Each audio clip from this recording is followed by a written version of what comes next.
Hola, hola. Hello, everyone. Welcome to our first masterclass for 2026, Year of the Horse. It's so exciting. Bit of a background. We're in our 20th year here at Globetrotting, and I pretty much fell in love with horse travel thanks to Argentina. It is the most intriguing and beguiling countries in terms of horse culture. It is unchanged. It's been like that for centuries. The gaucho culture is so immersive, and the criollo horses are phenomenal. I spent a lot of time on a very remote estancia in Patagonia in the Andes, and I also got to visit Corrientes in my 20s. Fast forward, and we road tested this particular estancia in December 2024 with a bunch of Globetrotters. It was recommended to us by one of our Globetrotters who lives here in Australia. And she said, Kate, you must go. I traveled with her in India, and it took 2 years to get there. And yeah, I never retrace my steps. Probably maybe every 5 years do I go back to a place, because there's so many amazing places around the world to explore from the back of a horse. But as you know, I returned with the family and another family and Lane, who's with us tonight, in December 2025 for 10 days, and with my father as well. And it was brand new again. And to be fair, when I look at these photos that I'm going to share with you, all I want to do is go back, which is so cool. All right. So why does Corrientes, Argentina feel like home? It's run by the Solanet family, Angie and Diego, mother and father, and then the beautiful Josefina, she's there with the puppies. And they've got two sons that also run the River Lodge, which is next door, which is fly fishing. The Solanet family, I can't explain how beautiful they are. And as soon as you get off the bus, bleary-eyed, and you meet them at breakfast, you just feel as if you are part of their family, that you are a guest, and that nothing is too much trouble. They wear their hearts on their sleeve, and their, family, which is their gauchos, are all just there to please. Like, there is never, ever, a need or want that they can't answer, which I just think is remarkable in this, day and age. There's so many gauchos there. They're impeccably dressed. They are gauchos. They live and breathe the horse and working with cattle, and you get to ride alongside them. And, even though if you don't speak Spanish and they speak a little bit of English, the communication and the connection that you get with the gauchos as you ride alongside them is just, mind blowing. And the culture of Argentina, especially the gaucho culture, is so infectious, from down to how they dress, to their, the way they, love their family, and the slowness of their life is just something that you can't, not fall in love with. The estancia itself, so Diego, Angie's husband, is a builder, and he's incredibly clever, and the rooms are beautifully appointed. And then also the main areas where you eat breakfast and dinner is absolutely stunning. Like, it's rustic but chic, it's Argentinian, it's, beautiful. That's actually Josefina right there. And you will wake up every morning, and the herd of horses are literally, within, viewing distance, so you can just see them graze. It's a sanctuary. It's a horse paradise. I can't explain it any more than that. So who is this ride for? Well, it is literally for everyone, and that's why it is in my top 5 rides of all time. Whether you're a family like my family, where my youngest Poppy is 7, and she had literally 2 gauchos riding alongside her as she's cantering, just in case that she got a little bit off balance, they would just push her back on. Solo travelers, Lane came to us as a solo traveler, and, had the most amazing time. Non-riders, mixed abilities. If you're an advanced rider, you will canter to your heart's content. If you're a beginner, you will learn to canter on the criollo horses, which are so level-headed. These horses are desensitized to everything. And if you don't like their horse, they have another 50 horses that you can choose from, which I absolutely adore. You're riding not in a Western saddle. It's the traditional Argentinian saddle, which is called a recado. And they're like riding in an armchair. You can see hear how comfortable they are getting there. So you have to fly into Buenos Aires, which is one of my all-time favorite cities. It has like a real Latino beating heart to it. I definitely recommend having one full day in Buenos Aires. We have an amazing walking guide that can take you around the city. We have hotel recommendations. It's safe, for a big city. And there's key, sort of suburbs that we would recommend you stay in. There's an amazing, everyone goes there, Arandu, which is an amazing 3-level tack shop. It's phenomenal. And then, so you get on a luxury overnight bus. This is the best way to get there. Yes, there's a private car transfer, which is obviously a little bit more expensive. We'll include your bus transfers in your, so that you can pay it when you pay your ride. But this is the way they travel in Argentina. It's we've got a driver that will get you to the bus station in Buenos Aires and will literally put you on the bus. And then that's around 8 p.m. at night. And then you will sleep because the seats are better than business class. You literally lie practically flat. There's a blanket and a pillow. There's your own private curtain, and you sleep until around 4 in the morning. And then the gauchos will pick you up from Esquina, which is the closest town, and drop you at the Estancia, which is about 30 minutes, 30 minutes from Esquina. You'll go to your room, and then you will, once the sun wakes up, you'll see, and it'll reveal the most beautiful surroundings, and you'll have coffee and you'll meet the family. And it is the easiest way to get there. And we highly recommend it, and we make it as friction-free as possible for you guys, especially if you're traveling by yourself or if you don't speak Spanish. Please don't let this be a barrier of not booking this ride, because I promise you the overnight bus transfers are seamless. Now, there's 2 itineraries to choose from. So there's the Estancia-based ride, or there's the Estancia to Estancia ride. I would say if you are, say, a beginner rider, or you've got yourself and a non-rider, I would recommend the Estancia-based ride, where you stay at the main Estancia, and each day you can tailor make your ride depending on what you want to do. There's so much cattle work. You can swim horses. You can have a picnic lunch and do a full day ride. You can do pretty much anything that, you can dream. They can make it happen. You can, with the Estancia-based ride, you can do 5 days, 4 nights. You can do 7 days, any, duration that you need. I would not go less than 6 days, because you just would feel like you've cut your trip short, because all you want to do is stay there. And what I love about it is you ride morning and afternoon, but there's a real relaxed pace that people have to take a while to sort of get into. But long lunches, siestas, especially if you're riding in summer, you don't ride until late at night, like 5 o'clock, because it doesn't get dark there until 10 or 11, so that you're riding in the cool of the day. But the group sizes, it's not nose to tail, never, far from it. You're riding alongside, you can ride off by yourself, you're with the gauchos. The groups are no bigger than, like you can ride independently with a gaucho, you can ride with a group of 7. It just depends on the ability. But as I said, they are so flexible, and they are tuned into what you need and what you desire out of your riding experience. The Estancia Explorer is what I've done twice, and I absolutely love. And I love riding with purpose, where you ride from one Estancia to the next. And that's 3. So you stay at the main Estancia, and then you ride to 2 different Estancias.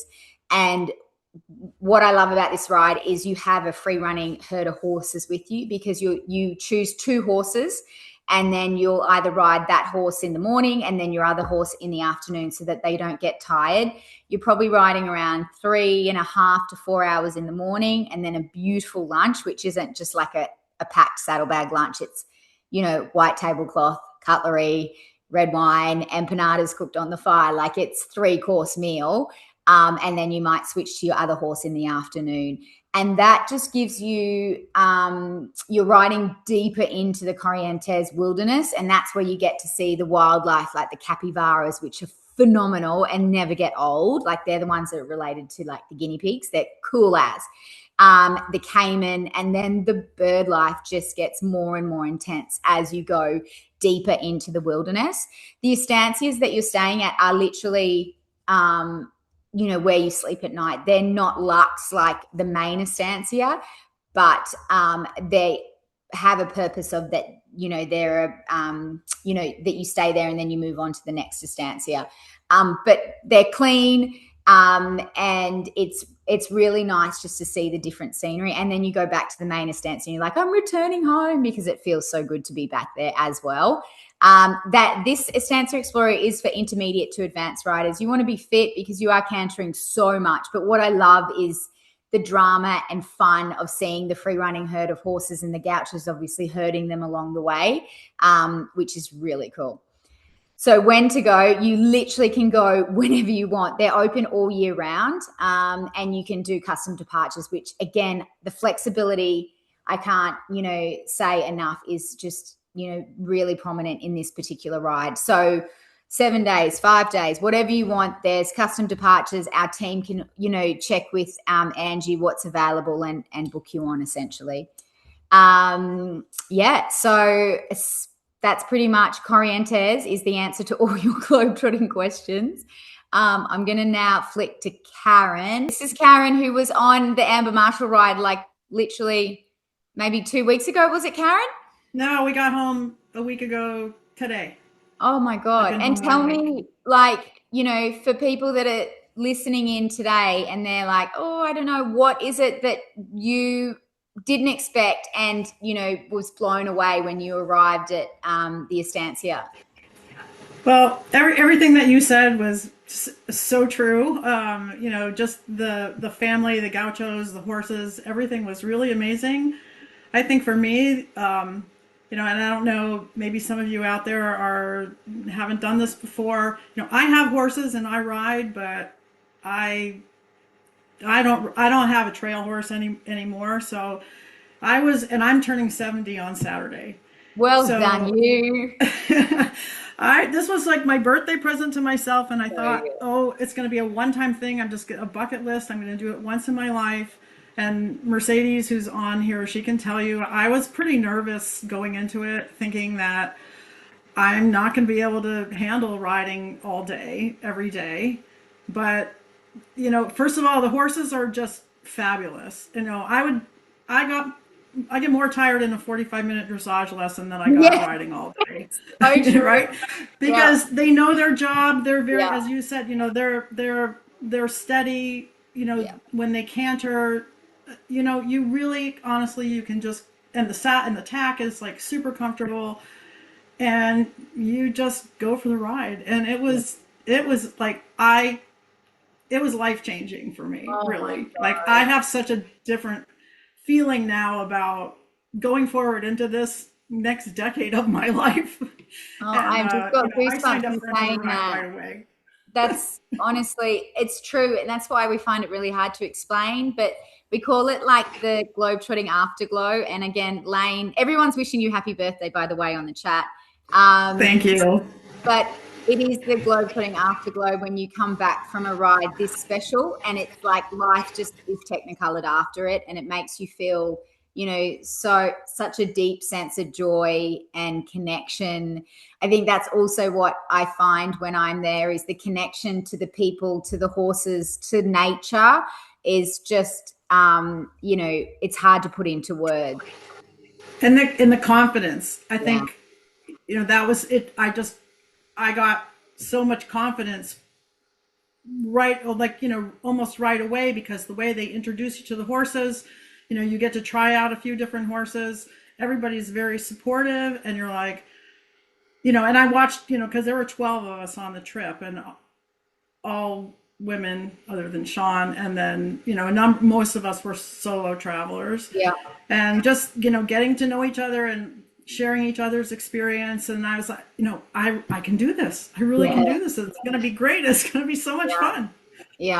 Absolutely. It's true. And that there's, if there's a horse that you don't like, then they literally find you another horse. And that's the most wonderful thing, is that there's no judgment, there's no shame, there's heaps of different horses available. It's just everything is so easy and accommodating.